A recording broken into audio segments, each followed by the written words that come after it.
আসসালামু আলাইকুম রহমতুল্লাহি ওয়া আলহামদুলিল্লাহ, সমস্ত প্রশংসা আল্লাহ সুবহানাহু ওয়া তাআলার জন্য। অতঃপর দুরূদ এবং সালাম বর্ষিত হোক আমাদের প্রিয় নবী রাসূলুল্লাহ সাল্লাল্লাহু আলাইহি ওয়াসাল্লামের প্রতি।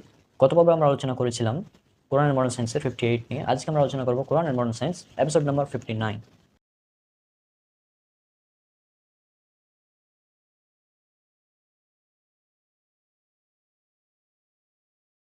আজকে আমরা যে বিষয়টি নিয়ে আলোচনা করব এটা হচ্ছে ওয়েগেল ডান্স বা মৌমাছির একটি রাস্তা রয়েছে যাওয়ার, এই বিষয় নিয়ে বিজ্ঞানীর গবেষণা এবং কোরআনের আয়াত হুবহু মিল রয়েছে, এটা নিয়ে আমরা আলোচনা করব। বিজ্ঞানী কার্ল ভন ফ্রিচ এটা প্রমাণ করেছেন যে একটি মৌমাছি যখন কোনো ফুলের সন্ধান পায় বা কোনো বাগানের সন্ধান পায় যেখানে ফুল রয়েছে, সেখানে যাওয়ার জন্য সে একটি নির্দিষ্ট পথে যায়, একটি মৌমাছি।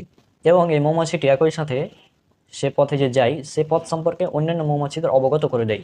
এখন যে মৌমাছিটা একটি পথ দিয়ে গেল এবং অন্য মৌমাছিদেরকে সে যে অবগত করে, সে একই এবং সেম পথ, অন্য কোনো পথ না, ওই একই পথে সে মানে অন্যদেরকে জানিয়ে দেয় যে এই পথে তোমরা যাও। আর কবি মৌমাছিরা যেভাবে একটি নির্দিষ্ট পথে যায়, এটাকে বিজ্ঞানী কার্ল ভন ফ্রিচ নাম দিয়েছিলেন উইগেলস উইগেল ড্যান্স বা ড্যান্সিং বিজ বা যেটাই বলেন আপনারা সেটা হবে।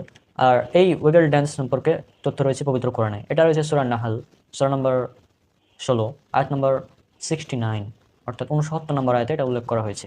অতঃপর তুমি প্রত্যেক ফল থেকে আহার করো এবং তুমি তোমার রবের সহজ পথে চলো। এখানে যে মৌমাছির একটি নির্দিষ্ট সহজ সরল পথ রয়েছে, এই পথ সম্পর্কে আল্লাহ সুবহানাহু ওয়া তাআলা তাদেরকে বলছেন যে তোমরা এই সহজ পথে চলো। অর্থাৎ এখানে আল্লাহ সুবহানাহু ওয়া তাআলা মৌমাছিদেরকে বলছেন তুমি প্রত্যেক ফল থেকে বা ফুল থেকে আহার করে নাও রসগুলো এবং একটি সহজ সরল পথে চলো।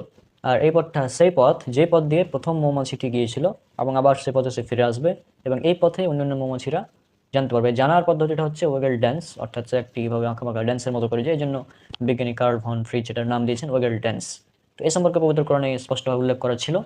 ইনশাল্লাহ পরবর্তীতে আমরা আরো একটি গুরুত্বপূর্ণ বিষয় নিয়ে কথা বলবো, সেটা হচ্ছে পবিত্র কোরআনের সবচেয়ে গুরুত্বপূর্ণ মানে মৌমাছি টপিকের মধ্যে এটা হচ্ছে সবচেয়ে একটি অ্যামেজিং তথ্য হবে পরবর্তীতে, যে মৌমাছি কিভাবে মধু উৎপাদন করে, মধু উৎপাদন প্রক্রিয়া। এটা আমরা পরবর্তী এপিসোড পবিত্র কোরআনের মডার্ন সায়েন্স এপিসোড নাম্বার 60 আমরা দেখবো। তো সেই এপিসোডটি দেখার আমন্ত্রণ জানিয়ে আজকে বিদায় নিচ্ছি। সব আমার জন্য অনেক অনেক দোয়া করবেন। আসসালামু আলাইকুম রহমতুল্লাহি ওয়া বারাকাতুহু।